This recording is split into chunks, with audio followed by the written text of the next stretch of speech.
मामा story time. तो, तो मम्मा आप मुझे कौन सी स्टोरी सुनाओगी? बेटा, आज मैं आपको स्टोरी सुनाऊंगी एक बहुत बड़े काले रीछ की, जो कि दुल्हनों को उठा के ले जाता था। तो मम्मा क्या दुल्हन वापस आ जाएगी? ये तो आप पूरी कहानी देखोगी तो आपको पता चलेगा।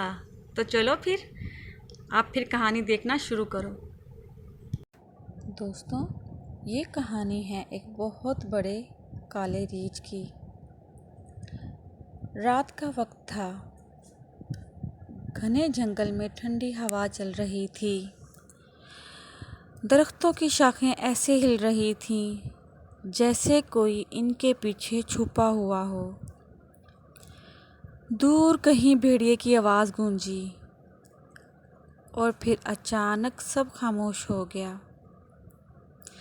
उसी जंगल के करीब एक छोटा सा गांव था, जहां लोग सूरज ढलते ही अपने दरवाजे बंद कर लेते थे, क्योंकि वहाँ एक खौफनाक कहानी मशहूर थी। काला रीछ दुल्हनों को उठा कर ले जाता था।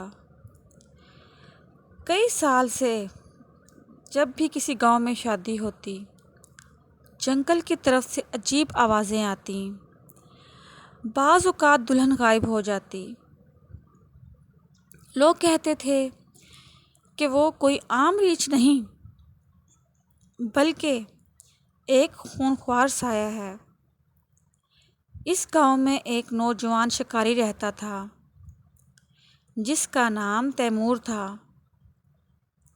वो ना डर था और ख़तरनाक जानवरों का शिकार किया करता था, मगर उसे इन कहानियों पर यकीन नहीं था।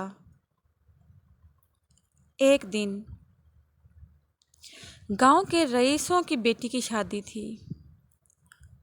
पूरे गांव में खुशियां ही खुशियां छाई हुई थीं। ढोल बज रहे थे, लोग नाच रहे थे, रौनक ही रौनक थी हर तरफ। और दुल्हन सुर्ख लिबास में बैठी हुई मुस्कुरा रही थी। लेकिन जैसे ही रात गहरी हुई, अचानक हवा तेज हो गई। मशालें बुझने लगीं और जंगल की तरफ से एक खौफनाक धाड़ सुनाई दी। सब लोग खौफ से कांप उठे। फिर किसी औरत की चीख गूंजी, दुल्हन कहाँ गई? हर तरफ भगदड़ मच गई। दुल्हन गायब थी। सिर्फ ज़मीन पर बड़े बड़े पंजों के निशान मौजूद थे, जो सीधा जंगल की तरफ जा रहे थे। अगली सुबह गांव वाले तैमूर के पास आए। प्राय करम उसे वापस ले आओ, वरना अगली बारी किसी और की होगी। तैमूर ने अपना तीर कमान उठाया, मशाल जलाई और अकेला ही जंगल की तरफ रवाना हो गया। जैसे जैसे वो अंदर जाता गया, जंगल मज़ीद खौफनाक होता गया। दरख्त इतने घने थे कि चांदनी में भी ज़मीन तक नहीं पहुंच रही थी। उसे एक आवाज़ सुनाई दी, बचाओ। तैमूर फ़ौरन आवाज़ की तरफ भागा। वहाँ एक पुरानी टूटी हुई झोंपड़ी थी। दरवाज़ा आहिस्ता आहिस्ता खुद खुल रहा था। अंदर वही दुल्हन बैठी थी। उसका चेहरा खौफ से सफ़ेद पड़ चुका था। वो आने वाला है, वो आने वाला है, दुल्हन कांपते हुए बोली। कौन? तैमूर ने पूछा। उससे पहले कि वो जवाब देती, ज़मीन हिलने लगी। बाहर से भारी कदमों की आवाज़ आने लगी। फिर दरवाजे पर एक बहुत बड़ा साया नमूदार हुआ। वो एक देवहैकल काला रीछ था। उसकी आंखें सुर्ख थीं, जिस्म पर जख्म थे और सांस ऐसे चल रही थी जैसे गुस्से से भरा हुआ हो। तैमूर ने फौरन तीर सीधा किया, मगर फिर इसकी नज़र रीछ के जिस्म पर पड़ी। उसके पहलू में एक बहुत बड़ा नीज़ा घुसा हुआ था। उसके ज़ख्म से खून बह रहा था। रीछ गुस्से में नहीं, दर्द में था। अचानक दुल्हन बोली, इसने मुझे नुकसान नहीं पहुंचाया, ये सिर्फ किसी से मदद चाहता है।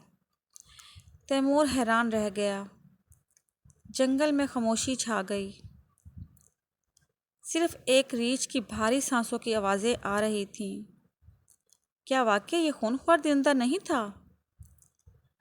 यह सब एक जाल था? नहीं, ऐसा बिल्कुल नहीं था।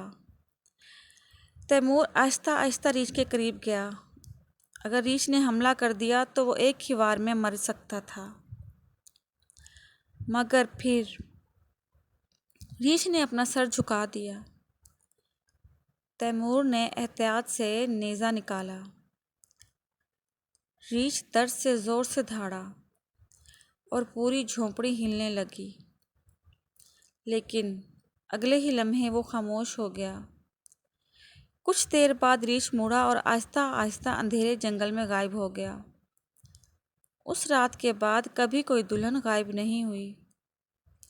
मगर आज भी लोग कहते हैं, अगर आधी रात को इस जंगल से गुजरो तो दूर कहीं बर्फ़ जैसी सफ़ेद धुंध में एक बहुत बड़ा काला रीछ तुम्हें देख रहा होता है। तो दोस्तों, आपको ये काले रीछ की कहानी कैसी लगी? अगर आपको हमारी स्टोरी पसंद आई है तो हमारी अगली स्टोरी में शामिल होने के लिए हमारे चैनल को सब्सक्राइब करें। आज तक के लिए बाय बाय।